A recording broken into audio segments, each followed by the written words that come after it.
हम ध्यान करेंगे। आप जहाँ बैठे हैं सहज होकर बैठ जाएं, कंफर्टेबल होकर बैठ जाएं। आप कुर्सी पर बैठे हैं, ज़मीन पर बैठे हैं, जहाँ भी बैठे हैं सहज भाव में होकर बैठें, रिलैक्स होकर बैठें और मैं आपको गाइड करूँगा। जैसा मैं कहूँगा आप मेरे साथ ध्यान में उतरें, शांति में उतरें। अपनी आंखें बंद कर लें और मेरे शब्दों के साथ साथ परमात्मा की शांति में, परमात्मा के ध्यान में गोते लगाएं। परमात्मा के ध्यान में गहरे उतरें।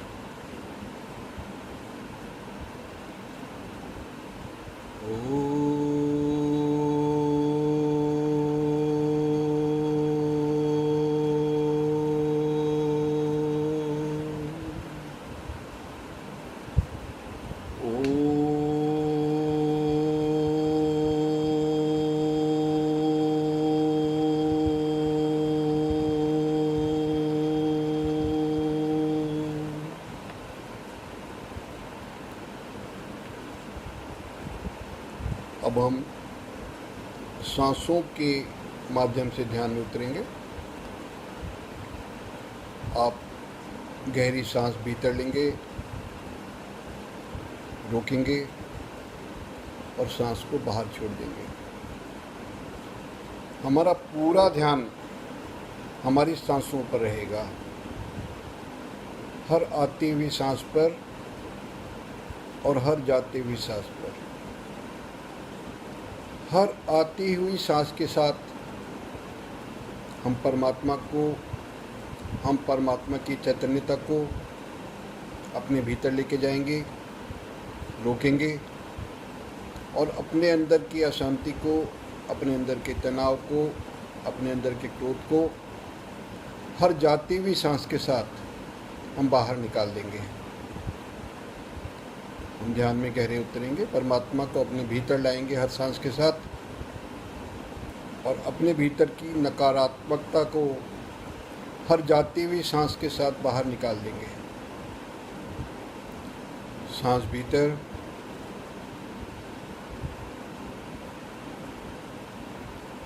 रोकें, सांस बाहर,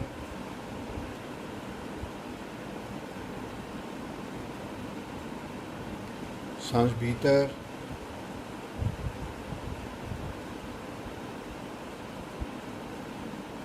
सांस बाहर,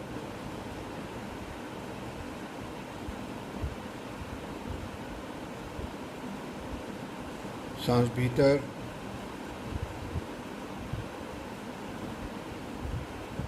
रोकें, सांस बाहर,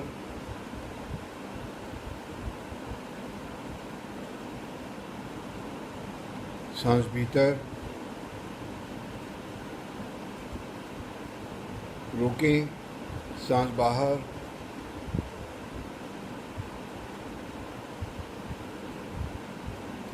सांस भीतर, रोकें, सांस बाहर। हमारा पूरा ध्यान, पूरा चित्त, पूरा मन, पूरा ध्यान हमारी सांसों पर रहे। हर आती हुई सांस पर, हर जाती हुई सांस पर हमारा पूरा ध्यान रहे। सांस भीतर, रोकें, सांस बाहर,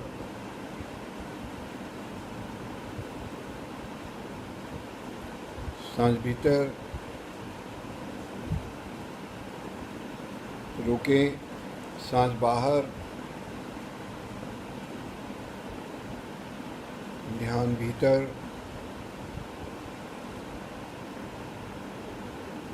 रोकें, क्रोध बाहर, ध्यान भीतर, रोकें तनाव बाहर।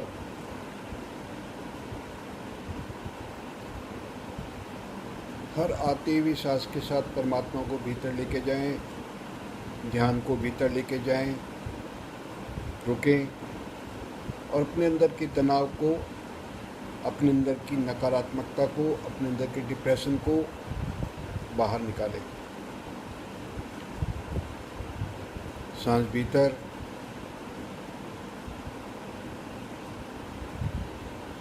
सांस बाहर, सांस भीतर, सांस बाहर, सांस भीतर, सांस बाहर। पूरा ध्यान, पूरा ध्यान अपनी सांसों पर रखें। हर आते हुई सांस पर, हर जाते हुई सांस पर पूरा ध्यान रखें।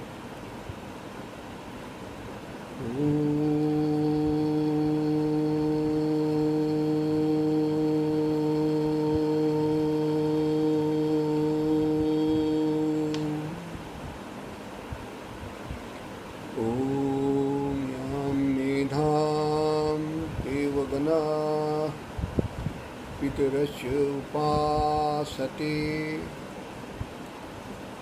तया मामद्यमेधया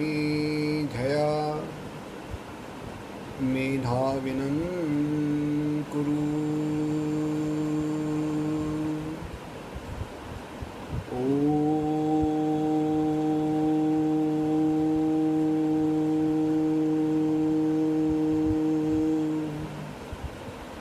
ओम यह आत्मदा बलदा यस्य विश्व उपासते प्रशिशं यस्य देवा यस्य छाया अमृतं यस्य मृत्यौ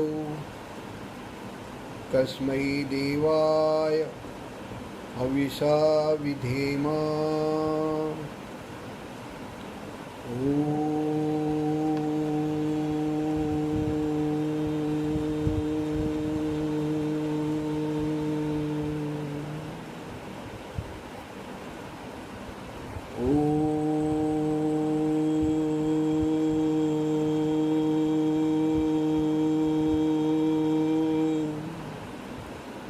आगमं सुगमं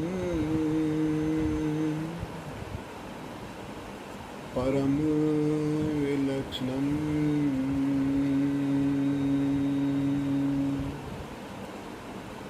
पूर्णं सत्यं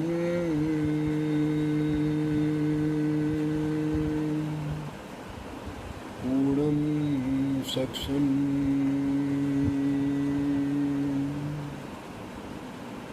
अनहद नादं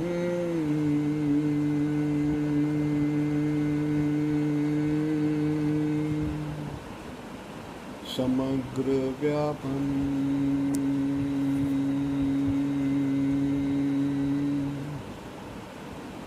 सिमरत नामं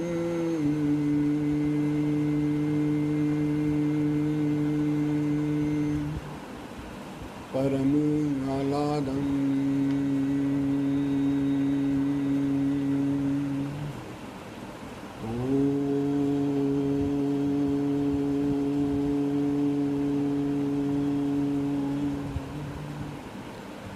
अतुल्य प्रतापं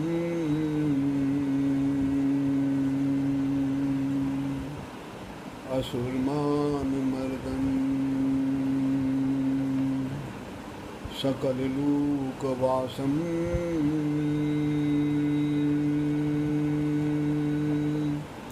अद्वितीय प्रकाशं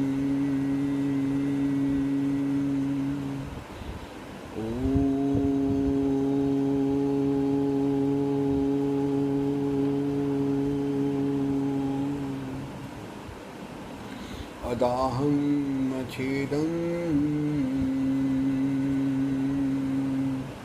परं नादनादम् अशोषम् अक्लेदम् अगम निर्विकल्पम्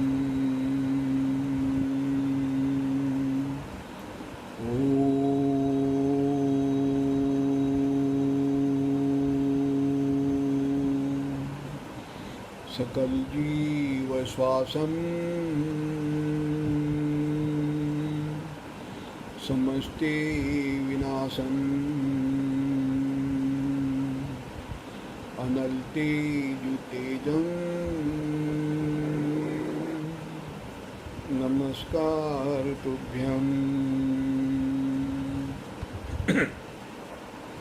नमस्कार तुभ्यं नमस्कार तुभ्यं नमस्कार तुभ्यं नमस्कार तुभ्यं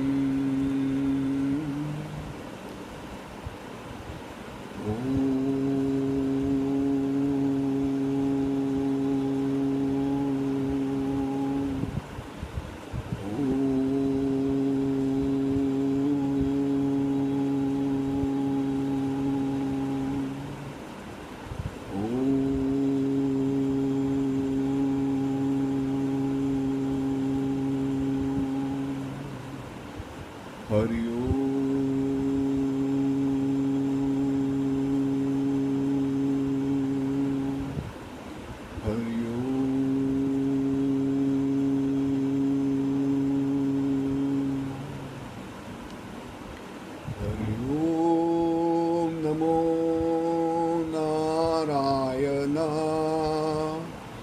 ओम नमो नारायण हरि ओम नमो नारायण हरि ओम नमो नारायण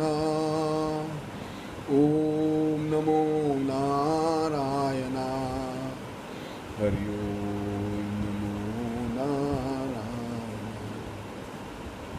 हरि ओम नमो नारायण हरि ओम नमो नारायण हरि ओम नमो नारायण ओम नमो नारायण हरि ओम नमो नारायण हरि ओम नमो नारायण ओम नमो नारायण हरि ओम नमो नारायण हरि ओम नमो नारायण हरि ओम नमो नारायण हरि ओम नमो नारायण ओम नमो नारायण हरि ओम नमो नारायण हरि ओम नमो नारायण ओम नमो नारायण हरि ओम नमो नारायण हरि ओम नमो नारायण नारायण नारायण हरि ओम हरि ओम हरि ओम हरि ओम हरि ओम हरि ओम हरि ओम हरि ओम ओम जय जगदीश हरे ओम जय जगदीश हरे जो ध्यावे फल पावे विन से मन का। सुख संपत्ति घर आवे, कष्ट मिटे तन का। जो ध्यावे फल पावे, दुख विन से मन का। सुख संपत्ति घर आवे, कष्ट मिटे तन का। हरि ओम, हरि ओम, हरि ओम, हरि ओम।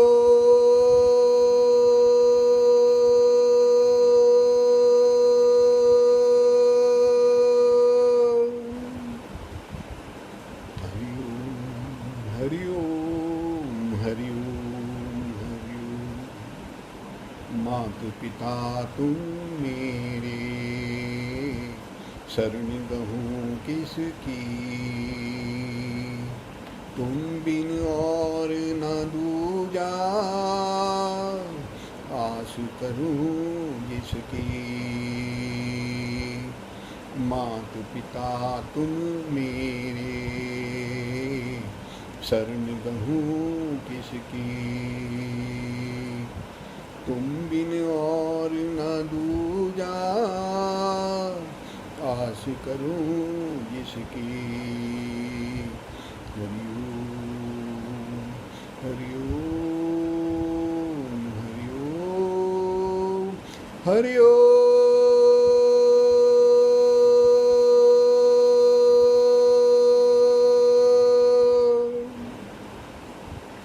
हरि ओम, हरि ओम, हरि ओम, हरि ओम, हरि ओम, हरि ओम, हरि ओम, हरि ओम, हरि ओम, हरि ओम, हरि ओम, हरि ओम, हरि ओम, हरि ओम, हरि ओम, हरि ओम, हरि ओम, हरि ओम, हरि ओम, हरि ओम।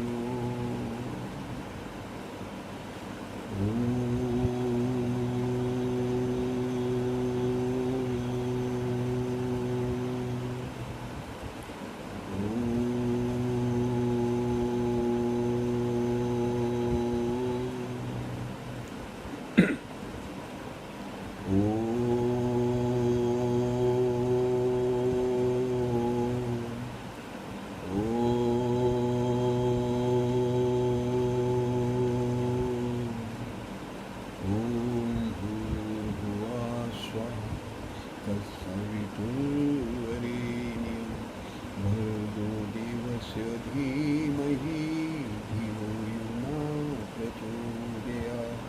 ॐ भूर्भुवः स्वः तत्सवितुर्वरेण्यं भर्गो देवस्य धीमहि धियो यो न प्रचोदयात्। ॐ भूर्भुवः स्वः तत्सवितुर्वरेण्यं भर्गो देवस्य धीमहि धियो यो नः प्रचोदयात्।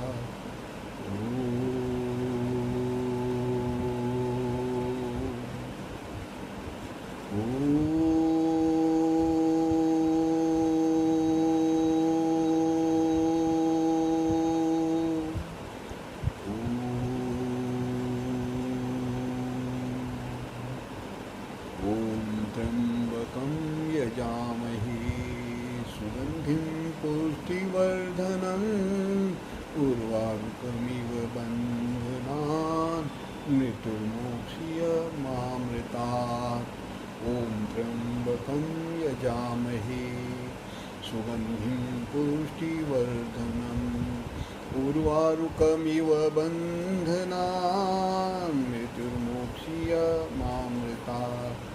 ॐ त्र्यम्बकं यजामहे सुगन्धिं पुष्टिवर्धनम् उर्वारुकमिव बन्धनान् मृत्युर्मोक्ष्यमामृतात्।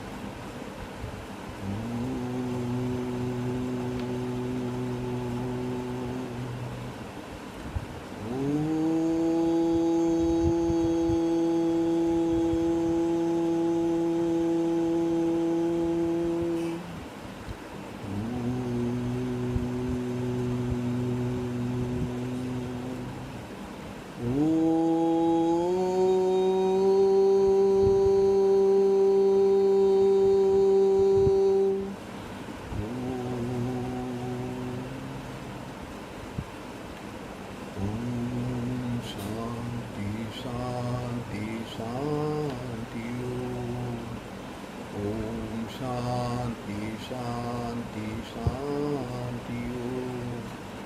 ओम शांति शांति शांति। अब अपने ध्यान को, अपने मौन को, अपने अंतर की शांति को अपने मन में, अपने अंतःकरण में, अपने चित्त में भरते हुए हम ध्यान से बाहर निकलें। हम धीरे धीरे अपनी आंखें खोलें और अपने अंतर की चैतन्यता को अपने चेहरे पर लें। ओम तेजोसी तेजोमयी देहि, ओम बलवसी बलोमयी देहि, ओम ओजोसी ओजोमयी देहि, ओम सहोसी सहोमयी देहि, ओम मन्युरसी मन्युरमयी देहि। हे प्रभु, हे गोविंद, हे मुरारी, हे गिरधारी, हे सकल जगत के नियंता, हे प्रभु, हे देवाधिदेव, हे परमेश्वर, हे मेरे जीवन के नियंता, हे कण कण में व्याप्त परमेश्वर, हम पर कृपा करो, हम पर दया करो, हमारे परिवार पर कृपा करो, हमारे बच्चों पर, हमारी पत्नी पर, हमारे पति पर, हमारे माता पिता पर, हमारे सभी संबंधियों पर दया करो। हमारे तन में रोग ना हो, हमारे मन में वासना ना हो, हमारे कारण में अज्ञान ना हो। हे प्रभु, किसी को कोई रोग ना हो, किसी को कोई कष्ट ना हो, किसी को धन का भाव ना हो, किसी के मन में विषाद ना हो, अवसाद ना हो, तनाव ना हो। हे प्रभु, मेरे घर पर, मेरे परिवार पर अपने सुख की वर्षा करते रहना, अपने आनंद की वर्षा करते रहना। हे परमात्मा, कोई ऐसा पल ना आए जिस पल मेरे परिवार में, मेरे संसार में दुख की प्रविष्टि हो। हे प्रभु, दुख ना आए, लेकिन अगर दुख आए प्रभु तो आके चला जाए और हमको दुख को सहने की क्षमता देना। हे परमात्मा, तुम हर पल मेरे संग बने रहना, हर पल मेरे अंग संग रहना, इस पार भी उस पार भी मेरे साथ रहना। मेरे परमात्मा, मेरे जीवन के नियंता, हे गिरधारी, हे मुरारी, हे परमेश्वर, हम हाथ जोड़कर अपने अश्रुओं से, अपने नयनों के जल से आपके पैरों को पखारते हैं। हे परमात्मा, हम पर कृपा करना, हम पर दया करना, हमारे परिवार पर कृपा करना, हमारे परिवार पर दया करना। ओम शांति शांति शांति।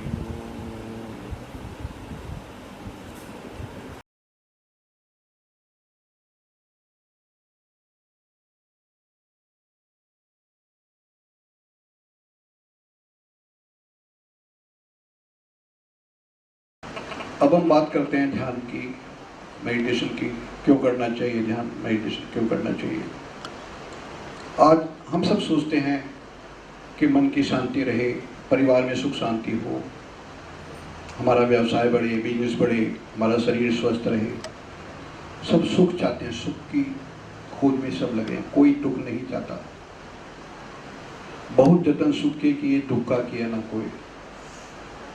हम सब जतन तो सुख के लिए ही करते हैं, पढ़ते हुए सुख के लिए हैं, पढ़ के डॉक्टर, इंजीनियर, सीए बन जाते हैं, बिजनेसमैन बन जाते हैं, सुख के लिए, सुख पाने के लिए। मैरिजेस करते हैं सुख के लिए, व्यवसाय करते हैं सुख के लिए, जॉब करते हैं सुख के लिए। लेकिन क्या सुख मिलता है वास्तव में? व्यवसाय किया, लॉस हो गया, परेशानियां हो गई, टेंशन हो गया, स्ट्रेस हो गया। मैरिज हुई, मैरिटल डिस्प्यूट हो गए, घर में सुख शांति नहीं है। बच्चों को बहुत सुख की लालसा से बड़ा किया, कहीं पर बच्चे सुख देते हैं, कहीं पर नहीं देते। कहीं जॉब किया, जॉब की रिट्रेंचमेंट हो गई, जॉब छूट गई। हमेशा सुख नहीं मिलता, बहुत सी परेशानियां जीवन में होती है। किसी को बच्चे की परेशानियां हैं, किसी को घर की परेशानियां हैं। हर आदमी सुख की लालसा में काम करता है, तो हर समय हमारे मस्तिष्क में स्ट्रेस रहता है, तनाव रहता है। ये काम कर लो, वो काम कर लो, जो काम करते हैं वहाँ पर हमें जो हम चाहते हैं वैसा नहीं मिलता है। जो दिमाग होता है वो चिंताओं का घर बन जाता है, हर समय काम करता है, हर समय चलता है, सोते हुए भी चलता है, जागते हुए तो दिमाग चलता ही है, जब हम सो जाते हैं तब भी दिमाग काम करता है, हमको सपने दिखाता है। जब मैं सोता हूँ मेरा मन जग जाता है, मेरा अंतर्मन मुझको स्वप्न दिखाता है। तो दिमाग को तो आराम मिलेगी, जो हमारे शरीर को चला रहा है, जो हमारी बॉडी को इंस्ट्रक्ट कर रहा है, उस दिमाग को तो आराम मिले। लोग कहते हैं फिर मेडिटेट कीजिए। मेडिटेट करने से क्या होगा? मेडिटेट करने से हमारे दिमाग में विचार शांत हो जाएंगे। विचार शांत होने से क्या होगा? कुछ पल की शांति हो जाएगी। लेकिन उस कुछ पल की शांति से क्या हमारे जीवन में शांति आ जाएगी? समस्या तो वहीं के वहीं खड़ी है। हमने अपने विचारों को रोक दिया, कुछ पल के लिए शांति हो गई, कबूतर ने आंख बंद कर दी तो बिल्ली तो नहीं गई। हमने मेडिटेशन कर लिया, कुछ पल के लिए हमारे विचार रुक गए। तो क्या किया जाए? ऐसा क्या किया जाए कि वो विचार भी रुके और हमारे घर में सुख शांति आए, हमारे परिवार में सुख शांति आए, हमारे मन में सुख शांति आए, हमें आध्यात्मिक सुख शांति मिले, हमें शारीरिक सुख शांति मिले। उसके लिए क्या किया जाए? बहुत बड़ा रहस्य है ये, बहुत बड़ा रहस्य है जो कोई साइंस नहीं बताती, कोई मेडिकल साइंस नहीं बताती कि आपको क्या किया जाए। आपकी फिजिकल बॉडी में जो एलिमेंट्स हैं, आपके शरीर में जो बीमारियां हैं, उसकी दवाइयां तो हम बता देते हैं, लेकिन आपको वो एलिमेंट्स आई क्यों, आपको वो बीमारियां आती क्यों हैं, ये कोई साइंस नहीं बताती। हमें बहुत सी बीमारियां हमारे मन के कारण आती हैं। ब्लड प्रेशर है इसलिए आया कि हमें स्ट्रेस है, हमें टेंशन है। हार्ट अटैक, हार्ट प्रॉब्लम्स हैं कि हमें ब्लड प्रेशर हाई है। शुगर है क्योंकि हमें स्ट्रेस है। तनाव के कारण बहुत सी प्रॉब्लम्स हमारे को आ जाती हैं। कॉन्स्टिपेशन है, डाइजेशन की प्रॉब्लम है क्योंकि हमें स्ट्रेस है, क्योंकि हमें तनाव है। सब डॉक्टर जानते हैं इस बात को कि इन सब का मूल कारण हमारे दिमाग के तनाव है। तो हमको उनके लिए करना क्या है? मैं अब आपको वो रहस्य बताने जा रहा हूँ, बहुत ध्यान से सुनिएगा। अब मैं आपको वो रहस्य बताने जा रहा हूँ जो सिर्फ मेडिटेशन नहीं है। मेरे एक मित्र हैं, वो मुझसे कहने लगे कि भाई साहब, मेडिटेशन से शारीरिक और मानसिक बीमारियां तो दूर हो जाएगी, समस्याएं जो हमारी पैसे की समस्याएं वो कैसे दूर हो सकती हैं? वो तो मेडिटेशन से नहीं हो सकती, पैसे की भी दूर होंगी। पहला पॉइंट मैं आपको बता रहा हूँ, जो आपकी आर्थिक समस्याएं वो मेडिटेशन से दूर होंगी। आर्थिक समस्याएं, मैं अब आपको वो रहस्य बताने जा रहा हूँ। शारीरिक, मानसिक, आर्थिक, सब तरह की समस्याएं आपकी दूर करने का उपाय मैं आपको बता रहा हूँ। पहले आर्थिक ही बताऊंगा, चलिए आर्थिक के बाद आगे चलिए। हम सबके शरीर में, अब मैं रहस्य बताने जा रहा हूँ, ध्यान से सुनिएगा। हम सबके शरीर में जैसे हमारे घर में इलेक्ट्रिकल पॉइंट्स होते हैं और बहुत सारे इलेक्ट्रिकल वायरिंग के बाद में एक जगह फिटिंग होती है हर कमरे के अंदर, ऐसे ही हमारे शरीर में, हमारे आध्यात्मिक शरीर में पावर पॉइंट्स होते हैं। हमारी स्पिरिचुअल बॉडी में पावर पॉइंट्स होते हैं जिनको चक्राज कहा जाता है, चक्र बोलते हैं, चक्र। हमारे शरीर में 114 पावर पॉइंट होते हैं, 114 पावर पॉइंट्स होते हैं जो हमारे आध्यात्मिक शरीर को, हमारे मानसिक शरीर को, हमारे शारीरिक शरीर को, वही पावर पॉइंट्स कंट्रोल करते हैं, सारे शरीर को। हमारी फिजिकल भी, हमारी मेंटल भी, उनको कंट्रोल करने वाले कौन है? वो हमारे पावर पॉइंट्स हैं, 114। उनका नाम रखा गया चक्र। चक्र मतलब राउंड होता है, लेकिन ये ट्रायंगल में होते हैं, ये राउंड नहीं होते। चक्र हमारे 7, मेन चक्र 7 होते हैं, 7 चक्र। 114 पावर पॉइंट्स हैं, उनमें से मेन है 7 जिनके ऊपर ज़्यादा जोर दिया जाता है। उन चक्रों का हमारे जीवन में क्या महत्व है? उन चक्रों से हम अपने जीवन को कैसे बदल सकते हैं, वो मैं आपको बताता हूँ। सबसे पहले हमारा जो चक्र है वो चक्र है मूलाधार, रूट चक्र, मूलाधार चक्र। बहुत ध्यान से सुनिएगा जो मैं बताने जा रहा हूँ। जो मूलाधार चक्र होता है वो हमारे शरीर में, जो हमारी रीढ़ की हड्डी है उसके नीचे होता है, आध्यात्मिक चक्र। इस चक्र का रंग लाल बताया जाता है, रेड कलर का होता है। यह चक्र भूमि तत्व से जुड़ा होता है। मूलाधार, जैसे मूलाधार का अर्थ होता है मूल आधार। जो हमारे जीवन का आधार है, मूल आधार। तो हमारे जीवन का आधार क्या है? हमारे जीवन का आधार है हमारा शरीर, सबसे पहले हमारी फिजिकल बॉडी, और हमारी जो बेसिक नेसेसिटीज हैं, हमारी बेसिक सिक्योरिटीज हैं, रोटी, कपड़ा और मकान। मूल आधार, अभी मैं आर्थिक की बात कर रहा था, वही मैं बताने जा रहा हूँ कि मूलाधार चक्र जो होता है वो हमारी बेसिक एंड सोशल सिक्योरिटीज को कंट्रोल करता है। जो हमारे डिफरेंट चक्राज हैं वो हमारे जीवन की आध्यात्मिक, शारीरिक, मानसिक डिफरेंट डायमेंशंस को दिखाते हैं। डायमेंशन, सबसे पहली डायमेंशन क्या है? हर आदमी को बेसिक सिक्योरिटी चाहिए, हर आदमी को पहले रोटी, कपड़ा, मकान चाहिए, हर आदमी को फिजिकली बॉडी ठीक होनी चाहिए। वो हमारा मूलाधार चक्र है। अगर आपका मूलाधार चक्र जागृत है, मूलाधार चक्र, जब बच्चा पैदा होता है उसके सारे सातों चक्र जागृत होते हैं। ये चक्र जो होते हैं हमारे शरीर का नियंत्रण करते हैं। जब बच्चा पैदा हुआ सातों चक्र जागृत है, लेकिन धीरे धीरे physical problems, mental problems, stress, depressions, इनकी वजह से हमारे स्ट्रेस के जो पावर पॉइंट्स हैं इनमें डिफॉर्मिटीज आनी शुरू हो जाती हैं। दे बिकम डिफॉर्म, उनके साइजिंग में, उनके कलर में डिफरेंस आना शुरू हो जाता है। तो जो मूलाधार चक्र है वो हमारे शरीर को, हमारे पैसे को, हमारे घर को, हमारे को मार्गदर्शन करता है कि हम किस तरफ चलें। अगर कोई आदमी बहुत अच्छा बिजनेसमैन है, कोई आदमी बहुत अच्छा सक्सेसफुल डॉक्टर है, कोई सक्सेसफुल इंजीनियर है, कोई सक्सेसफुल अपने काम में जो काम करता है, जॉब में बहुत अच्छा है, तो मान लीजिए उसका मूलाधार चक्र बहुत अच्छा काम कर रहा है। क्यों? क्योंकि परमात्मा उसको वैसी एनर्जी दे रहा है जो उसको ब्रेन में जा रही है, और वो अच्छी तरफ वो बिजनेस वही कर रहा है जो उसको रास आएगा। वो बिजनेस नहीं कर रहा है जिसमें उसका लॉस होगा। वो जॉब वो कर रहा है जिस जॉब को करने से वो सक्सेसफुल होगा। वो उस जगह पैसा इन्वेस्ट कर रहा है, उसको ब्रेन, उसकी एनर्जी उसके बॉडी को, उसके ब्रेन को ऐसे गाइड कर रही है कि वो गलत डायरेक्शन में जाएगा ही नहीं। तो आपका मूलाधार चक्र अगर जागृत है तो आप समझ लीजिए, अगर आपको बिजनेस में लॉसेज हो रहे हैं, किसी को आपके जॉब में प्रॉब्लम्स हैं, आपके काम ठीक नहीं चल रहे हैं, आप ये मान के चलिए आपके मूलाधार चक्र में समस्या है। आपको मूलाधार चक्र को ठीक करने की जरूरत है। अच्छा, हर चक्र को जागृत करने के कुछ सीक्रेट्स होते हैं, जैसे पासवर्ड्स होते हैं वाईफाई के, उसी तरीके से हमारे हर चक्र को जागृत करने के कुछ सीक्रेट वर्ड्स होते हैं।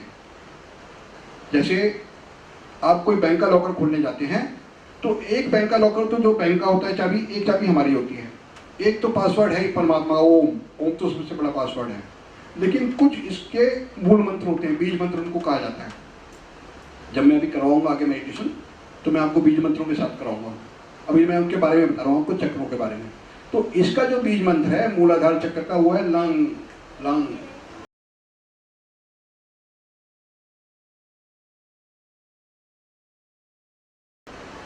स्वादिष्टान चक्र मूलाधार चक्र से 3 इंच के ऊपर होता है और एब्डोमेन के करीब होता है। अब आपकी मूलाधार चक्र जागृत है, मान लीजिए आपको प्रॉब्लम नहीं है, फिजिकल प्रॉब्लम नहीं है, आपको कोई दिक्कत नहीं है शरीर में, आपको पैसे की दिक्कत नहीं है, आपका काम बढ़िया चल रहा है, फिर क्या करेंगे आप?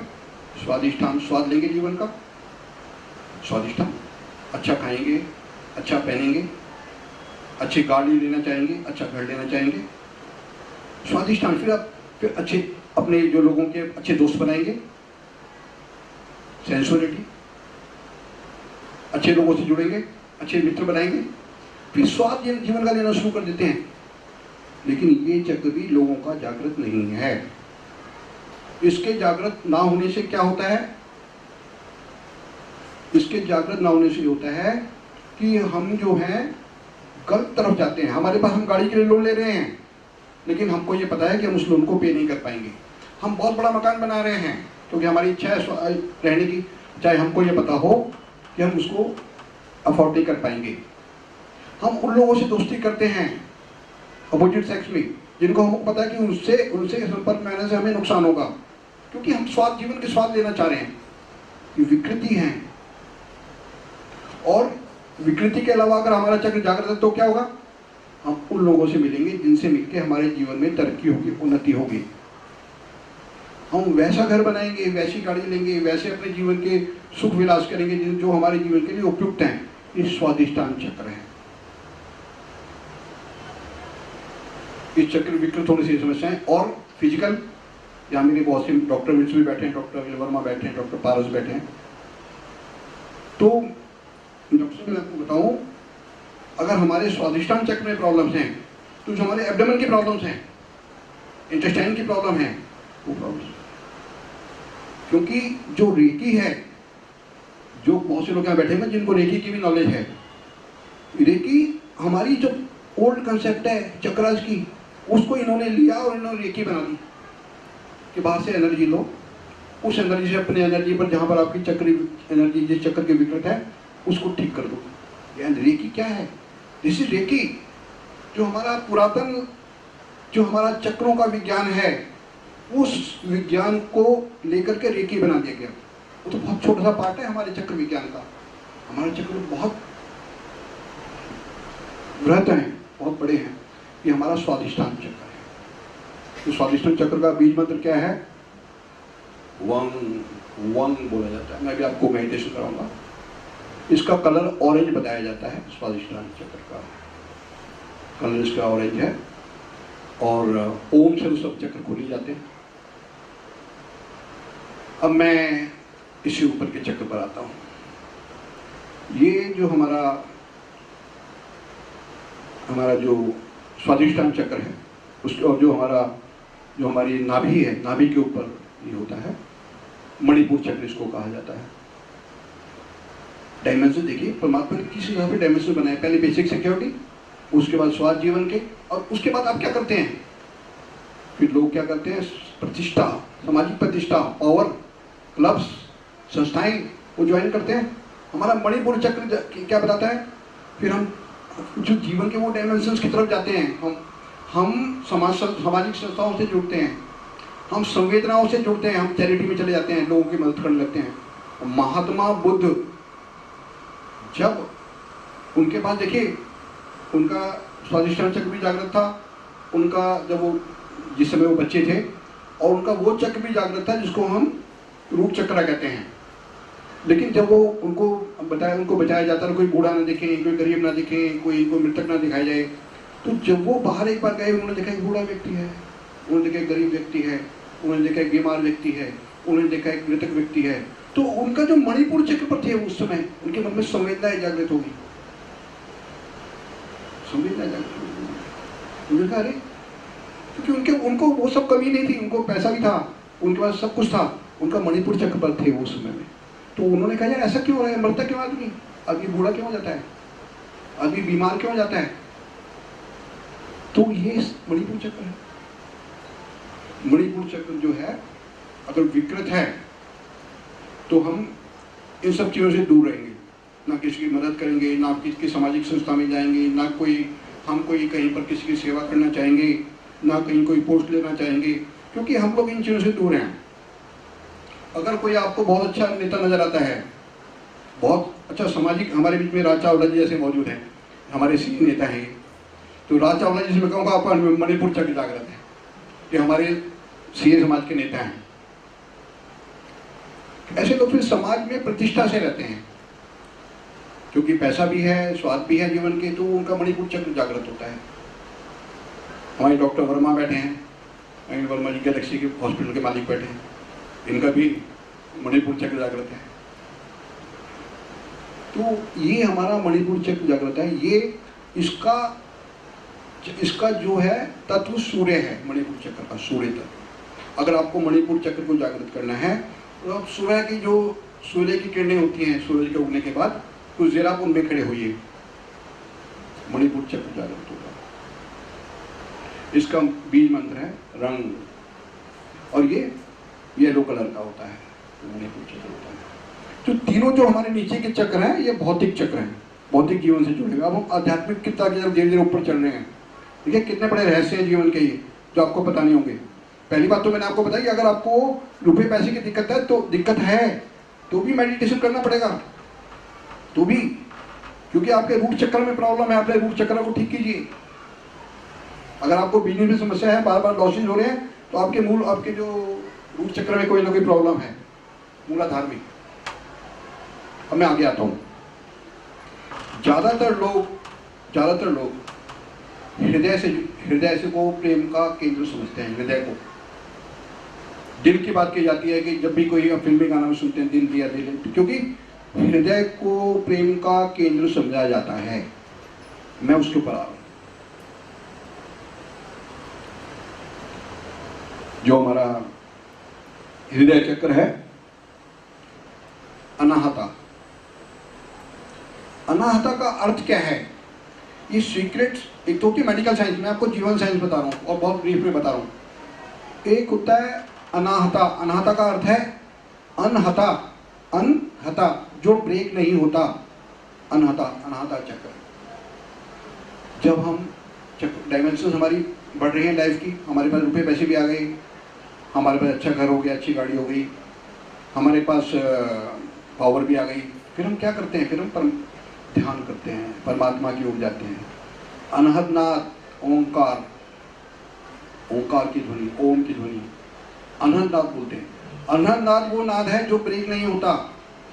फिर जब हम ध्यान में बैठते हैं तो हमें ओम सुनाई देता है। ओम, ये हमारा आध्यात्मिक दृष्टि से ये हमारा हृदय का केंद्र है, अनहद नाद, जहाँ हम ओंकार नाद को सुनते हैं, जहाँ हमको ओंकार की ध्वनि सुनाई देती है, ओम की ध्वनि सुनाई देती है, वो हमारा अनहद नाद है। ये प्रेम का केंद्र भी है, लेकिन प्रेम का केंद्र है प्रेम किस तरह का कि हम सबको, सबसे प्रेम करते हैं, मानव मात्र से प्रेम करते हैं। हम कहते हैं सब में परमात्मा का वास है। ये हमारा अनाहत चक्र होता है। तो अगर हमको अनाहत चक्र को जागृत करना होता है, उसके लिए प्राणायाम करने चाहिए। भस्त्रिका प्राणायाम है, दूसरे प्राणायाम है। प्राणायाम करने से जो हमारा, और आपकी हमारी जो फिजिकल प्रॉब्लम्स हैं, अगर हमें लंग्स की प्रॉब्लम है, अगर हमको लीवर की प्रॉब्लम है, अगर हमको हार्ट की प्रॉब्लम है, तो ये हमारे अनाहत चक्र में, जो हमारे हृदय के पास का चक्र है, इसमें कोई ना कोई समस्या है, जो कि एनर्जी नहीं दे पा रहा उन पोर्शंस को, और जब एनर्जी नहीं दे पा रहा तो उनमें प्रॉब्लम्स आ रही हैं। हार्ट की प्रॉब्लम है, लीवर की प्रॉब्लम है, जिनको भी किसी कोई समस्या हो, वो अपने अनाहत चक्र के ऊपर जाए, प्रॉब्लम दूर हो जाए। इसका बीज मंत्र है यंग, और ये चक्र हरे रंग का होता है। जिन लोगों को ये चक्र जागृत करना होता है, वो बागबानी करते हैं, गार्डनिंग करते हैं, तो ये चक्र जागृत होता है, क्योंकि हरे रंग का चक्र है। मैं और ऊपर आता हूं। ये चक्र विशुद्धि चक्र है, जो हमारे गले का नीचे होता है। जो ईएनटी डॉक्टर होते हैं, ईएनटी स्पेशलिस्ट होते हैं, उनको अपने पेशेंट्स को ये बोलना चाहिए कि आप विशुद्धि चक्र के ऊपर जाओ। अभी डॉक्टर पारस मेरे को बता रहे थे कि आप पेशेंट्स को लिख करके देते हैं कि भाई योगा प्राणायाम आप जरूर करें। अगर कोई ईएनटी स्पेशलिस्ट, तो उनको ये बताना चाहिए कि आप अपने विशुद्धि चक्र पर जाएं। और विशुद्धि चक्र क्या है? विशुद्धि चक्र वो है, देखिए, अब आप परमात्मा से भी जुड़ गए और ऊपर चले, अगले डायमेंशन में आप ऊपर आए, तो आप वो बोलते हैं जो परमात्मा चाहता है। आपकी वाणी से परमात्मा बोलता है, आप वो सुनते हैं जो परमात्मा चाहता है, आप परमात्मा से संवाद करते हैं। जिनका विशुद्धि चक्र जागृत होता है, वो अच्छे स्पीकर्स होते हैं। जैसे हमारे यहाँ बैठे हैं, हमारे टीवी आर्टिस्ट हैं, प्रोड्यूसर हैं, नीरज शर्मा जी। नीरज जी, आपका विशुद्धि चक्र जागृत है, आपने बहुत सी डॉक्यूमेंट्री वगैरह बनाई है। तो जिनका विशुद्धि चक्र जागृत होता है, बहुत अच्छे स्पीकर्स होते हैं, उनकी वाणी में मधुरता होती है, बहुत अच्छे एंकर्स होते हैं, बहुत अच्छे सिंगर्स होते हैं। तो जिनको विशुद्धि चक्र जागृत करना हो, एक प्राणायाम होता है भ्रामरी, कि सांस अंदर लेके ऐसे, जैसे उसकी आवाज होती है भंवरे की, उस तरीके से निकाला जाता है भ्रामरी प्राणायाम। भ्रामरी प्राणायाम करके आप अपने विशुद्धि चक्र को जागृत कर सकते हो। इस चक्र का जो रंग होता है, नीला होता है। महादेव का जो आपने देखा होगा, हमारे शिव जो है, उनका जो गला होता है, वो भी नीला दिखाया जाता है। उनका चक्र जागृत होता है, इसलिए दिखाया जाता है। और ऊपर आते हैं। अब ये बहुत इंपॉर्टेंट चक्र एक है हमारा आज्ञा चक्र, जो हमारी दोनों भ्रुकुटियों के बीच में होता है। आज्ञा चक्र, आज्ञा चक्र बहुत, आज्ञा चक्र बहुत इंपॉर्टेंट है। बहुत सारे जो गुरु हैं, आध्यात्मिक गुरु हैं, वो कहते हैं आप अपने आज्ञा चक्र पर ध्यान लगाओ। वो पहले के चक्र नहीं बताते, ज़्यादातर लोगों को बोलते हैं वो अपने आज्ञा चक्र, क्योंकि ये देखिए ये ऐसा विज्ञान है, या तो आप सारा समझिए एक एक चक्र पे जाएं, तो हर एक को सब चीज़ बतानी संभव नहीं। उनके पास लोग आते हैं, वो बोल देते हैं आप अपने आज्ञा चक्र पे जाओ, अपने हृदय चक्र पर जाओ। इस चक्र पर जब जाते हैं हम, ये चक्र हमारा हार्ट का और हमारे ब्रेन की बैलेंसिंग करता है। नहीं तो क्या होता है, दिल कुछ और कह रहा है, हार्ट कुछ और कह रहा है, मन कुछ और कह रहा है, आत्मा कुछ और कह रही है, हम कर कुछ रहे हैं, करना कुछ और चाहिए। तो हमारे आज्ञा चक्र से हमारे जो हृदय में मन है, हमारे जो मन की भावनाएं हैं, और जो हमारा ब्रेन कहता है कि ये करना चाहिए, उनमें दोनों में सामंजस्य हो जाता है। और अगर इसमें विकृति हो तो हम लोग ये जो आपको साइकोलॉजिकल केसेस मिलते हैं, साइकिक केसेस मिलते हैं आजकल, डिप्रेशन के केसेस मिलते हैं, बहुत ज़्यादा गुस्सा करने वाले मिलते हैं, साइकेट्रिक केसेस होते हैं, ये इनका आज्ञा चक्र में विकृति होती है। साइकेट्रिक डॉक्टर्स को इनको बताना चाहिए कि आप अपने आज्ञा चक्र पे जाके, किसी को भी अगर कोई डिप्रेशन की प्रॉब्लम हो, किसी को बहुत ज़्यादा गुस्सा आता हो, कोई बहुत ज़्यादा तनाव में रहता हो, तो मैं उसको सजेस्ट करूँगा आप अपनी आज्ञा चक्र के ऊपर जाइए। जो ब्रीदिंग प्राणायाम होते हैं, ब्रीदिंग प्राणायाम से आप अपने चक्र को जागृत कर सकते हो। इस चक्र का बीज मंत्र होता है आ। अब एक और हमारा है आखिरी 7वां सहस्रार चक्र, जो हमारे सिर के शीर्ष पर होता है।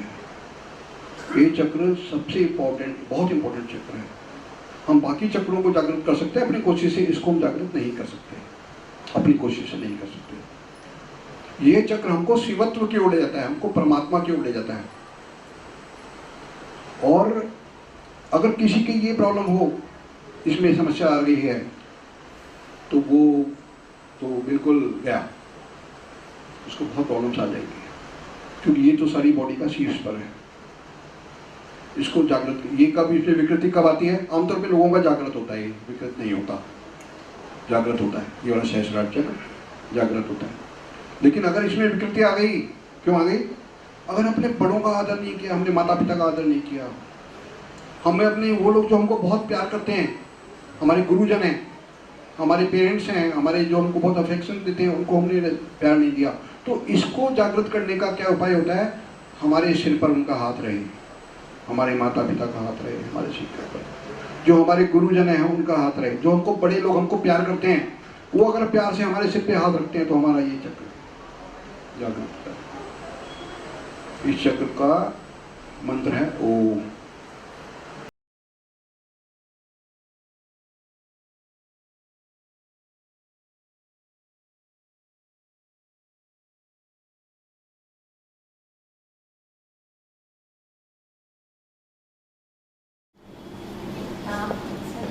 बताइए कि हमें कितनी देर ध्यान लगाना चाहिए और उस ध्यान से फिर वापस आने का क्या तरीका है?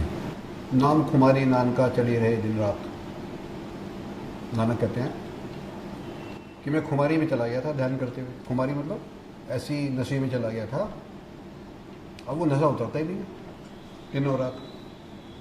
स्वामी रामकृष्ण परमहंस के पास एक व्यक्ति आया, शराबी, कोई उनके दोस्त उनको लेके चले गए, आपको एक स्वामी से मिलाते हैं, योगी से मिलवाते हैं। और वहाँ पर उसने कहा कि आपको जो चाहोगे मिलेगा, स्वामी जी के पास चलो, रामकृष्ण परमहंस के पास। वो जाकर वहाँ बोला कि स्वामी जी आप मेरे को जो चाहिए देंगे? वो हाँ। बोलो क्या चाहिए? मेरे को शराब चाहिए पीने की, नशा चाहिए, मिलेगा। अच्छा, अच्छे किस्म का चाहिए, बहुत बड़ी नशा मिलेगा, ऐसा मिलेगा जो लड़ा ही रहेगा, उतरेगा नहीं। बोला इंग्लिश विस्की है? बोलो उससे भी अच्छी है, ऐसी विस्की है कि जो एक बार पी लोगे तो खुमारी उतरेगी नहीं। तो उन्होंने कहा ठीक है दीजिए। वो कह रहे मेरे पास आ जाओ। उन्होंने उसके अपना हाथ उठ के माथे पर रख दिया। हो गया वो घबरा गया। वो क्या है? एक तामसी व्यक्ति, शराबी व्यक्ति, ये क्या हो गया? वो घबरा गया। बोले ये क्या हो गया? हटा दिया। ये खुमारी है, ये नशा है जो मैं तुमको दे सकता हूँ। आपका सवाल है हमें ध्यान में कितनी देर रहना चाहिए। पहली बात आपने अनुभव किया कि ध्यान में जाया जा सकता है, पहली बात तो ये है। अब आप ये है कि आप कहते हो हमको कितनी देर रहना चाहिए, तो वो सवाल तो खत्म हो गया, जाएं कैसे, जा सकते हैं। जितनी देर मन करे बैठिए समय के अकॉर्डिंग, क्योंकि हर इंसान बिजी है, स्कूल जाना है, कॉलेज जाना है, ऑफिस जाना है, अपना एक समय बना लीजिए जितनी देर बैठे। अगर खाली समय तो बैठे रहिए जब तक मन कर रहा है। वापसी का क्या है, वापसी में कैसे आना है कि ये जो अवस्था होती है ध्यान की, ये ऐसी अवस्था होती है, कॉन्शियस का कंडीशन है, सब कॉन्शियस है, सुपर कॉन्शियस है, 3 अवस्थाएं होती हैं, अनकॉन्शियस भी होती है। अब जो है हम कॉन्शियस हैं, जब आधे नींद में होते हैं सब कॉन्शियस होते हैं, आधे जागे आधे सोए, ख्यालों में खोए। जब मैं सोता हूँ मेरा मन जग जाता है, मेरा अंतर्मन मुझको स्वप्न दिखाता है, सब कॉन्शियस में चले जाते हैं। जब नहीं होते बेहोश हो जाते हैं, जब नहीं रहते अनकॉन्शियस हो जाते हैं। ये जो अवस्था होती है ध्यान की, जो अवस्था होती है, ये सुपर कॉन्शियसनेस की अवस्था होती है। कॉन्शियस कैसा, कॉन्शियस सुपर। ये तो इतना बड़ा टॉपिक है, अगर इस पर बात करने के लिए बैठेंगे तो दिन चाहिए बात करने के लिए। सुपर कॉन्शियसनेस की अवस्था का अर्थ ये है कि हमारा जो उस समय ब्रेन है, जो हमारा अंतर्मन है, हमारा परमात्मा के से कनेक्शन हो जाता है उसका। आप सृष्टि से जुड़ गए, सृष्टि जुड़ गए, आप कहीं भी जा सकते हो, यू कैन गो एनीवेयर। अगर आप उस कंडीशन पहुंच गए, जो ऋषि मुनि होते थे हमारे पुराने, वो कहीं भी चले जाते थे ध्यान की अवस्था में, कहीं भी अपने शरीर को ले जाते, अपने मन को ले जाते थे। तो अगर आप उस अवस्था को पहुंच सकते हैं तो आप सब सुपर कॉन्शियस हो गए। आपका ध्यान, अब आप उसमें कुछ भी महसूस कर सकते हैं, आप आने वाली घटनाओं को भी देख सकते हैं। मैं मतलब चमत्कारों से नहीं जोड़ता इसको, लेकिन मैं आपको बता रहा हूँ इसमें क्या क्या हो सकता है। ऐसे लोग होते हैं जो आगे आने वाली घटनाओं को भी बताते हैं। क्या, हमारे जो चक्र हैं उन चक्रों में एक अनाहत चक्र ये होता है, चक्र जिसमें हमारे हिंदू लोग पहले शिखा बांधते थे। तो ये जो चक्र है, ये शिखा क्यों बांधते थे कि ये जो चक्र है हमारा, हमें उससे जोड़ देता है। हमारे वातावरण में सब तरफ भगवान ने आगे आने वाली घटनाएं फैलाई हुई हैं। जैसे टीवी आप ऑन करते हो, तो जब तक टीवी ऑन नहीं कर रहे हो आपको नहीं पता कि क्या प्रोग्राम चल रहा है। आपने टीवी ऑन किया, आपने कोई चैनल लगाया, उसमें आगे आने वाले प्रोग्राम आने शुरू हो गए, चैनल का कनेक्शन हो गया। आपके बाहर जो मैग्नेटिक वेव्स फैली हुई हैं, आपके हर तरफ आपके बाहर सुपर मैग्नेटिक वेव परमात्मा ने फैलाई हुई हैं। सब घटनाएं बहती चली जा रही हैं, जो होना है बहती चली जा रही है लाखों सालों से। आप उसको ध्यान में अनजाने में पकड़ सकते हो, आप उसको देख सकते हो क्या होने वाला है। आपके जीवन में बहुत से चमत्कार घटित हो सकते हैं, लेकिन हमको उन चमत्कारों पे रुकना नहीं है। वो क्या था, कोई चमत्कार हुआ, उस चमत्कार के ऊपर रुक गए। हमको चमत्कार पे रुकना नहीं है, हमें आगे चलते जाना। हमारे जीवन का उद्देश्य है वो शांति पाना है, परमात्मा से मिलना है, और जो हिंदू अवस्था है, हिंदू अध्यात्म के अनुसार मोक्ष को पाना है, हमें उसकी तरफ बढ़ना है। तो जब तक आपका मन बैठे, जब आपको लगे उठना है तो उठ जाइए, क्योंकि अब उसमें आप ऐसी अवस्था में, चेतन अवस्था में भी हो और सुप्त अवस्था में भी हो, आपका मन अंदर से कोई विचार नहीं है, लेकिन आपका जो एक आपका मन कहीं ना कहीं जाग रहा है। आपका जब मन करे धीरे धीरे उठिए, वो खुमारी आप में दिन भर चढ़ी रहेगी उसकी। तो संजय जी, आशा है कि आपको आज जो ध्यान और मेडिटेशन के बारे में बताया गया आपको अच्छा लगा। और मैं सबसे कहता हूँ कि ये जो ध्यान है, परमात्मा से मिलने का प्रक्रिया है, इसको हम लोग रोज करें। और ध्यान लगाना कोई मुश्किल काम नहीं है, सिर्फ हमको बैठना है। आज के समय में हम सब लोग एक्सरसाइज तो कर रहे हैं, फिजिकल एक्सरसाइज तो कर रहे हैं ज़्यादातर लोग, लेकिन हम उसको इग्नोर कर रहे हैं जो हमारी फिजिक को कंट्रोल करता है, जो हमारे परिवार को कंट्रोल करता है। अगर आप ध्यान लगाते हैं, आपके विचारों में सौम्यता आएगी, आपके विकार हट जाएंगे, आपकी नेगेटिविटी खत्म हो जाएगी, आपके अंदर पॉजिटिविटी आ जाएगी। हमारे चारों तरफ, शरीर के चारों तरफ ऑरा होती है, हर इंसान के चारों तरफ ऑरा है। तो उस ऑरा में, ऑरा की जो फील्ड है उसमें पावर आती है मेडिटेशन से। ये रेकी जो करते हैं, ये उस ऑरा की हीलिंग करते हैं, जो रेकी के प्रोसेस है। तो मेडिटेशन से हमारी उस ऑरा में और ज़्यादा पावर आ जाती है। अगर हमारे शरीर के किसी भी भाग में कोई रोग है, पेट में, किसी भी जगह पर, तो ये मान के चलिए कि जो हमारी ऑरा है,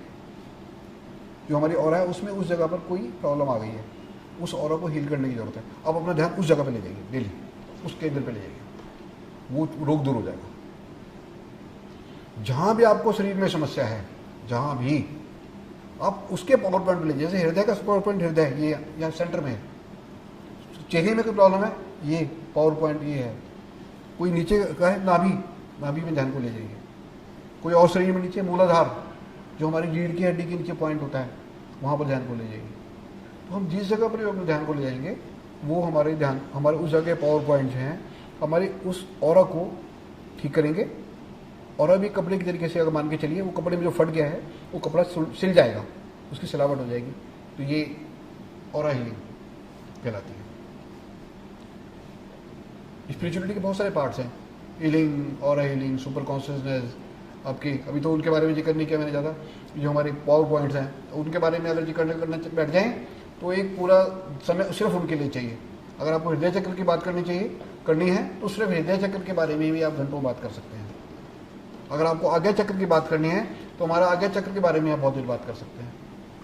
ये तो हरि अनंत हरि कथा अनंता कहे बहुविधि कहे सुरे सब संता, उस परमात्मा की जो कथा है, उस परमात्मा की जो महिमा है अनंत है, और उसने हमारे छोटे शरीर में जो डाल दिया है वो भी अनंत है। यत खंडे तत् ब्रह्मांडे, जहाँ शरीर है वहाँ ब्रह्मांड है, जब ब्रह्मांड है वहाँ शरीर है। ये ध्यान की प्रक्रिया। ओम शांति शांति शांति।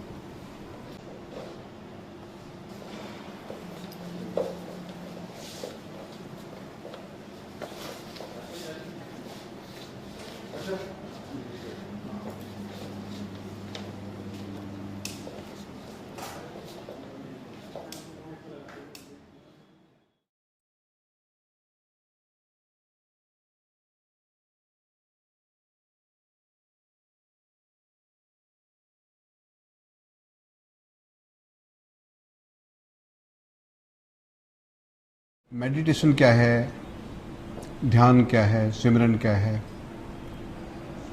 क्यों करना चाहिए, ये बहुत से लोग जानना चाहते हैं। और ये एक अहम प्रश्न है। जो करना चाहते हैं, जो समझ गए हैं क्यों करना चाहिए, वो ये जानना चाहते हैं कैसे करना चाहिए। और जो नहीं जानते इस बारे में कि इसका क्या महत्व है, वो ये जानना चाहते हैं कि करना क्यों चाहिए। पहला सवाल है क्यों करना चाहिए, और दूसरा है कैसे करना चाहिए, करने के क्या फ़ायदे हैं। अगर हम आध्यात्मिक रूप से देखते हैं तो भगवान कृष्ण ने गीता में इसका बहुत सुंदर उत्तर दिया है। भगवान कृष्ण कहते हैं, ध्यायतो विषयान पुंसः संगः तेषु उपजायते, संगात् संजायते कामः, कामात् क्रोधः विजायते, क्रोधात् भवति सम्मोहः, सम्मोहात् स्मृति विभ्रमा, स्मृति भ्रंशात् बुद्धिनाशात्, बुद्धिनाशात् प्रणश्यते। कई लाख साल पहले भगवान कृष्ण बहुत अच्छा जवाब दे गए। जो आज के समय में जो स्ट्रेस है, जो तनाव है, उस समय भी थे। जो उस समय के तनाव थे वो दूसरी तरह के थे, जो आज के तनाव हैं वो दूसरी तरह के हैं। लेकिन उन्होंने बहुत अच्छा एक जवाब दिया। चार पंक्तियों में इन्होंने एक संस्कृत की पंक्तियों में इसका जवाब दिया। जो बड़े बड़े ग्रंथ नहीं बता सकते, वो 4 लाइनों में उसका जवाब है। ध्यायतो विषयान पुंसः संगः तेषु उपजायते। विषयों का ध्यान करने से उससे संग हो जाता है, प्रीति हो जाती है। ध्यायतो विषयान पुंसः संगः तेषु उपजायते, संगात् संजायते कामः। संग से काम की उत्पत्ति होती है, काम से क्रोध की उत्पत्ति होती है, क्रोध से विषयों की उत्पत्ति होती है, और अंत क्या होता है, इन सब से बुद्धि नाश हो जाता है। ध्यान का अर्थ क्या है? बहुत से लोग कहते हैं हमसे ध्यान नहीं होता, हम बैठते हैं एक पल के लिए भी, और पहली बार तो बैठ नहीं पाते हैं, बैठते हैं तो एक पल के लिए भी जो हमारा ध्यान एक जगह पर टिकता नहीं है। हमारे जो विचार हैं वो हमारे मन के अंदर, हमारे दिमाग के अंदर हमें कहीं का कहीं ले जाते हैं। हम अपने विचारों को एक पल के लिए भी रोक नहीं पाते। इसके लिए पहले ये समझना पड़ेगा कि जो विचारों का केंद्र कहाँ पर है। विचारों का केंद्र है मन, दिमाग, मस्तिष्क, ब्रेन। थोड़ा साइंटिफिकली अगर हम जाते हैं तो ब्रेन जो है वो हमारे शरीर का, हमारे विचारों का, हमारी इच्छाओं का, हमारी आकांक्षाओं का केंद्र है। ब्रेन ही हमारे सारे शरीर को रेगुलेट करता है। ये ब्रेन ही हमारे हार्ट को धड़काता है, हमारे जो नैनों में, हमारे जो आँखों में, जो हमारे जो आँख में जो पलकें झपकती हैं, जो हमारे ब्लड का सर्कुलेशन होता है, जो हमारे विचार पैदा होते हैं, जो हमारी बॉडी का मूवमेंट होता है, जो हम आकांक्षाएं करते हैं, जो विचार करते हैं, वो सब का सब मन में, ब्रेन में होता है। Brain is a super computer. तो हम लोग एक्सरसाइज तो कर रहे हैं, फिजिकल एक्सरसाइज तो कर रहे हैं, योगा भी कर रहे हैं, लेकिन हम उसकी जड़ तक नहीं पहुंच रहे जो इन सब बातों का कारण है, जिनके कारण शरीर में व्याधियां उत्पन्न होती हैं, मन की व्याधियां उत्पन्न होती हैं, विचारों में विकार आते हैं। उन सब का कारण क्या है? और आज के समय में तो हम देख रहे हैं जो आजकल हो रहा है समाज में, जितने विकार आ गए हैं, जो आज रोज आप अखबारों में पढ़ रहे हैं, जो हमारे आसपास हो रहा है, जो तामसी प्रवृत्ति इतनी ज़्यादा बढ़ गई हैं। तो इन सब का कारण क्या है? ब्रेन में विकार पैदा हुआ, गलत काम हुए। तो उसके लिए क्या करना चाहिए? ध्यान की आवश्यकता क्यों पड़ रही है? ध्यान के बहुत सारे अर्थ हैं। जैसे हम कहते हैं, बच्चों को कई बार कहते हैं आप लोग, ध्यान से पढ़िए, ध्यान से कोई भी काम करना होता है, कहते हैं ध्यान से काम करें, ध्यान से चलें, ध्यान से जीवन का निर्वाह करें। तो ध्यान का अर्थ है एकाग्रता से, समझदारी से, उसका अर्थ है ध्यान। तो यहाँ पर जो हम ध्यान की बात कर रहे हैं, वो ध्यान वो है कि हमारा जो हर पल, हर क्षण हमारे मस्तिष्क में, हमारे दिमाग में जो विचार आते हैं, जब से हम पैदा हुए हैं, चाहे सो रहे हैं चाहे जाग रहे हैं, हमारे विचार चलते जा रहे हैं दिमाग में, ब्रेन में। तो उन विचारों को कुछ पल के लिए रोका जाए, उन विचारों को कुछ पल के लिए रोका जाए और ध्यान लगाया जाए, एकाग्रता की जाए उस पर, परमात्मा पर, जो कि हमारे जो जीवन का स्वामी है, जो हमको जीवन देता है, जो हमें परिवार देता है, जो हमें परिवेश देता है, जो हमें समाज देता है, जो हमें बच्चे देता है, जो हमें धन देता है, उस परमात्मा का ध्यान किया जाए। तो ये कैसे किया जाए? अब ये मैंने बताया क्यों किया जाए, क्यों इसकी आवश्यकता है। ब्रेन आल्सो, अगर साइंटिफिकली देखते हैं, ब्रेन आल्सो रिक्वायर्स रेस्ट। जो हमारा शरीर है वो आराम मांगता है, हम सोते हैं, भगवान ने रात बनाई, रात को हम सोते हैं। लेकिन जो हमारा ब्रेन है वो तो रात में भी काम करता है। जो दिन भर हम सोचते हैं वो रात को सपने बनकर आ जाता है। जब आप सोते हो तो आपका मन जाग जाता है, जो आपका सबकॉन्शियस माइंड है वो जाग जाता है और आपको सपने दिखाता है। ब्रेन हमारा सोते हुए भी काम कर रहा है, ब्रेन हमारा जागते हुए भी काम कर रहा है। उसको आराम चाहिए। उसको आराम क्यों चाहिए?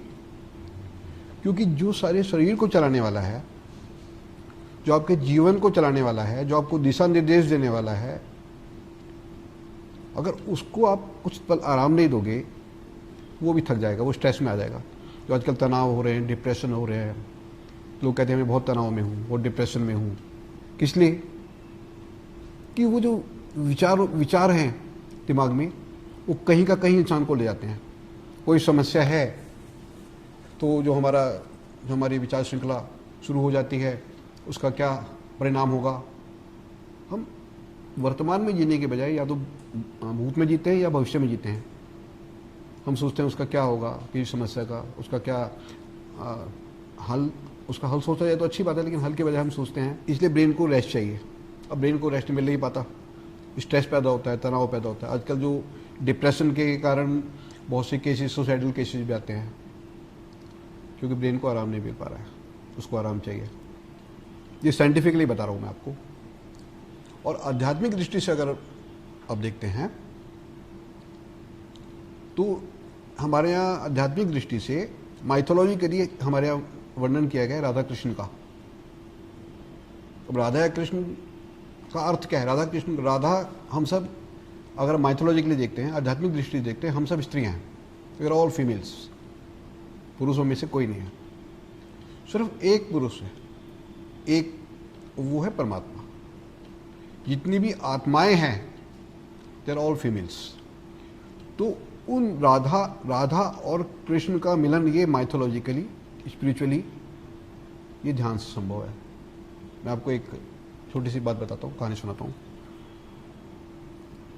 एक घर में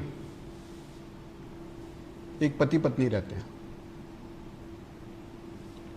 और पति कुछ देर के लिए घर से बाहर जाता है तो घर में कुछ मेहमान आ जाते हैं। और जब वो मेहमान आते हैं तो जो घर की स्वामिनी है वो उनका स्वागत करती है, उनको रुकने के लिए कमरे में जगह देती है, उनका हॉस्पिटेबिलिटी करती है, उनको चाय नाश्ता देती है, खाना देती है। और मेहमान आ जाते हैं, और मेहमान आ जाते हैं, वो सबकी सेवा करती है। एक अवस्था ऐसी आती है, हर कमरे में हमारे मेहमान हो जाते हैं और वो उनकी सेवा में लगे हुए हैं। हम ये भूल जाते हैं, वो ये भूल जाती है कि घर उसका है, मेहमानों का घर हो क्या रह जाता है। हर कमरे में मेहमान भर जाते हैं। घर का स्वामी घर में आता है और वो देखता है कि मेरी जो पत्नी है उससे मैं बात भी नहीं कर सकता। वो घर पे नॉक करता है तो वो नॉक भी नहीं सुन पाती, वो दरवाजा नहीं खोलती, क्योंकि उसका ध्यान लगा हुआ है सुबह शाम जो घर में मेहमान हैं उनकी सेवा में लगा हुआ है, हॉस्पिटेबिलिटी में लगा हुआ है। तो यही अवस्था हमारी है। आध्यात्मिक दृष्टि से जो हमारा मन है, जो हमारी आत्मा है, हमारी आत्मा घर की मालकिन है। जिस घर में हम रहते हैं उसकी मालकिन है आत्मा। और परमात्मा जो घर का स्वामी है, जो आत्मा फीमेल है, तो घर का स्वामी है परमात्मा, जो सब जगत का भी स्वामी है, सब आत्माओं का भी स्वामी है। तो जब परमात्मा हमारे दरवाजे पर नॉक करता है, हमारे मन पर नॉक करता है, तो हम कई बार सुनते हैं, सब हर इंसान कभी ना कभी उसको लगता है कि कोई मेरे मन के दरवाजे पर दस्तक दे रहा है, परमात्मा दे रहा है। लेकिन वो इतना व्यस्त हो जाता है अपने विचारों में, अपने रोज़मर्रा के कामों में, अपने मेहमानों में जो उसने अपने मन में भर लिए हैं, कि वो उसके लिए बिल्कुल भी समय नहीं दे पाता। जबकि सबसे बड़ा कार्य अगर मनुष्य का जन्म हमको मिला है, कहते हैं बहुत जन्म बिछड़े थे माधो, ये जन्म तुम्हारे लिखे।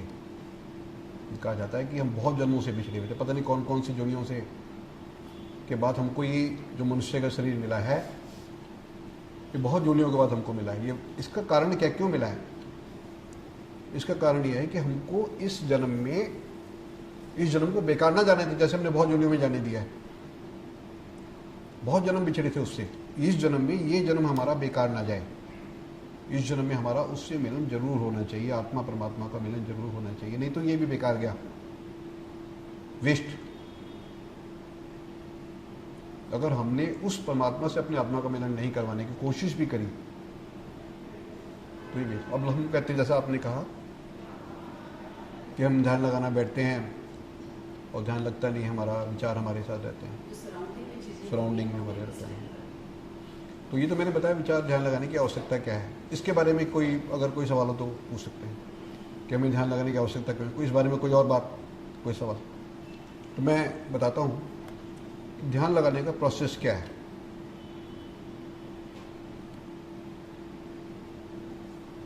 हम अननोइंगली ध्यान लगाते हैं कई बार, और ध्यान लगता है, अननोइंगली लगाते हैं।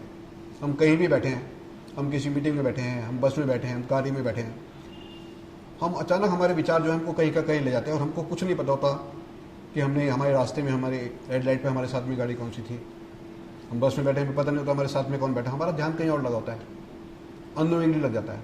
वो कहाँ लग जाता है? हमारे विचारों में गुम हो जाता है, हमारा ध्यान लग जाता है। वो भी ध्यान लगने का है, वो ध्यान लग गया हमारा, कहीं ध्यान हमारा कहीं और था, कहते हैं ना हमारा ध्यान कहीं और था, वो अननोइंगली हमारा ध्यान कहीं और लग जाता है। लेकिन जब हम नोइंगली लगाने की कोशिश करते हैं तो हमको समस्या आती है। जब हम कोशिश करते हैं किसी चीज़ की तो समस्या तब आती है इसमें जब हम कोशिश करते हैं। जब हम ध्यान लगाने की कोशिश करते हैं तब हमें कोशिश तो करनी ही नहीं है बिल्कुल भी। ये कोई एक्सरसाइज नहीं है, ये कोई व्यायाम नहीं है, ये तो हमको शांति से बैठ जाना। अगर आप साइंटिफिकली देखते हैं तो आराम को रेस्ट देना है, अगर आप स्पिरिचुअली देखते हैं तो आत्मा परमात्मा को आने की जगह देनी है। दोनों दृष्टियों से होगा, और साइंटिफिकली भी होगा, स्पिरिचुअली अपने आप हो जाएगा, आपको करने की जरूरत नहीं पड़ेगी। अब जहाँ पर भी हैं जिस काम को भी आपको करना है एकाग्रता से करना चाहिए। लेकिन जो हम इस समय बात कर रहे हैं, जो आपने भी सवाल पूछा, वो ये है कि जो हम आध्यात्मिक दृष्टि से ध्यान लगाने की कोशिश करते हैं, उसमें जब हमारे ब्रेन, हम चाहते हैं कि हम बिल्कुल एक ऐसा चाहते हैं कि हमारा आत्मा और परमात्मा का मिलन भी हो, हमारा ब्रेन आराम भी करे, हमारी विचार शून्यता भी आ जाए। उसका प्रोसेस क्या है? ज़्यादातर लोगों को समस्या ये है, वो कहते हैं जब हम ध्यान लगाने के लिए बैठते हैं तो हमारा ध्यान 1 मिनट के लिए भी कहीं लगता नहीं है, हमारे विचार जो हैं इधर उधर भागते हैं, एकाग्रता नहीं आ पाती है। उसका प्रोसेस क्या है? इसके लिए मैं 2 बात कहूँगा। एक तो ये है कि क्या कोई व्यक्ति जब किसी को चाहता है, किसी को पसंद करता है, प्यार करता है, तो उसको जब याद करता है उसको कोशिश करनी पड़ती है? नहीं करनी पड़ती है, वो पूरी तरीके से उसके ख्यालों में खो जाता है जब ये उसके बारे में सोचता है। पहली बात तो ये है। इसका अर्थ क्या है कि हमारे जो